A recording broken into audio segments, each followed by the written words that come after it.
Welcome to star pant. Today நம்ம சேனலில் ரொம்ப சூப்பரான ஒரு டிஷ் தான் பார்க்க போகிறோம். புளி சாதம் ரொம்ப டேஸ்ட்டாக எப்படி பண்ணுறதுன்னு பார்க்கலாம் வாங்க. வீடியோக்குள்ளே போகிறதுக்கு முன்னாடி நம்ம சேனல் இன்னும் சப்ஸ்கிரைப் பண்ணலன்னா சப்ஸ்கிரைப் பண்ணிக்கோங்க. அப்படியே பக்கத்தில் இருக்க பெல் ஐக்கானை கிளிக் பண்ணிக்கோங்க. வாங்க வீடியோக்குள்ளே போயிடலாம். 2 நெல்லிக்காய் சைஸ் அளவுக்கு புளி எடுத்துக்கிறேன். தேவையான அளவுக்கு தண்ணி ஆட் பண்ணி நல்லா ஊற வச்சுக்கோங்க. புளி ஊறிட்டுருக்க டைமில் இந்த புளி சாதத்துக்கு தேவையான பொடியை ரெடி பண்ணிக்கலாம். கடாய் ஹீட் பண்ணிவிட்டு 2 டீஸ்பூன் ஜீரகம் ஆட் பண்ணிக்கிறேன்.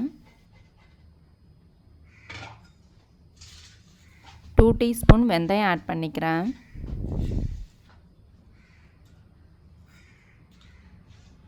இப்போது இது ரெண்டையும் நல்லா வாசம் வர அளவுக்கு வறுத்துக்கோங்க. இந்த அளவுக்கு வறுபட்டதும் ஆற வச்சுட்டு மிக்ஸி ஜாரில் நல்லா நைஸாக அரைச்சி வச்சுக்கோங்க. கடாய் ஹீட் பண்ணிவிட்டு 4 டேபிள் ஸ்பூன் ஆயில் ஆட் பண்ணிக்கோங்க. உங்களுக்கு இன்னும் எக்ஸ்ட்ரா ஆயில் வேணும்னா கொஞ்சம் சேர்த்து ஆட் பண்ணிக்கோங்க.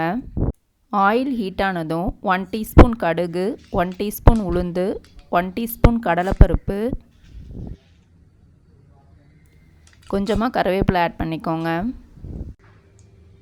4 வரமிளகாய் ஆட் பண்ணிக்கோங்க. 10 பல் பூண்டு ஆட் பண்ணிக்கோங்க. இப்போ இது எல்லாத்தையும் வாசம் வர அளவுக்கு நல்லா வதக்கிக்கோங்க. 2 பிஞ்ச் அளவுக்கு பெருங்காயத்தூள் ஆட் பண்ணிக்கோங்க.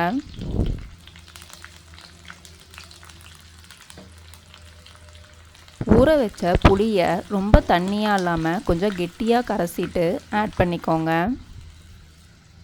புளியை நல்லா கரைசிட்டு மண் இல்லாமல் வடிகட்டியில் நல்லா வடிகட்டி ஆட் பண்ணிக்கோங்க.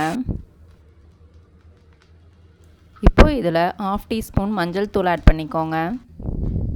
1/4 டீஸ்பூன் அளவுக்கு மிளகாய் தூள் ஆட் பண்ணிக்கோங்க. தேவையான அளவுக்கு உப்பை ஆட் பண்ணிவிட்டு இந்த புளிக்கரைசலை நல்லா கொதிக்க விடுங்க. இந்த புளிக்கரைசல் பார்த்திங்கன்னா தாளிக்கும் போதே அவ்வளோ வாசனையாக இருந்துச்சு.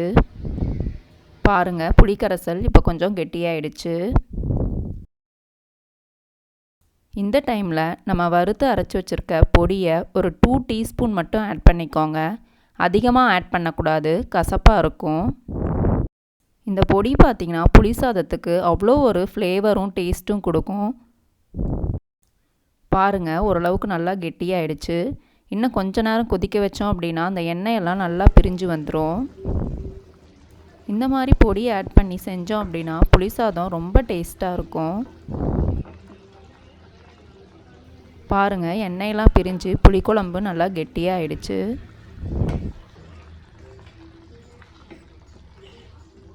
இப்போது ஆஃப் பண்ணிவிட்டு சாதம் கிளறிடலாம். வேறு ஒரு கடாயில் கொஞ்சமாக மட்டும் புளிக்குழம்பு எடுத்துக்கிறேன். மீதியை ஸ்டோர் பண்ணிக்க போகிறேன்.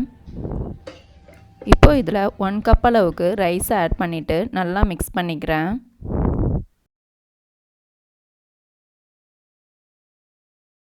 மிக்ஸ் பண்ணும்போதே அவ்வளோ வாசனையாக இருந்துச்சு. டேஸ்ட்டும் ரொம்பவே சூப்பராக இருந்துச்சு. இந்த மாதிரி ஒரு புளி சாதத்தை நீங்கள் லஞ்ச் பாக்ஸுக்கு கொடுத்து விட்டிங்கன்னா கண்டிப்பாக எல்லோரும் விரும்பி சாப்பிடுவாங்க.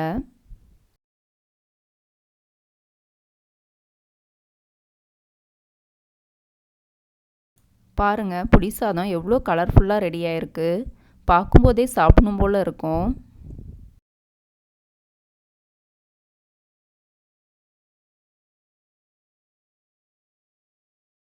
டேஸ்டி புளி சாதம் ரெடி. நீங்களும் ட்ரை பண்ணி பார்த்துட்டு கமெண்ட் பண்ணுங்கள். Like and share. Subscribe to star pant.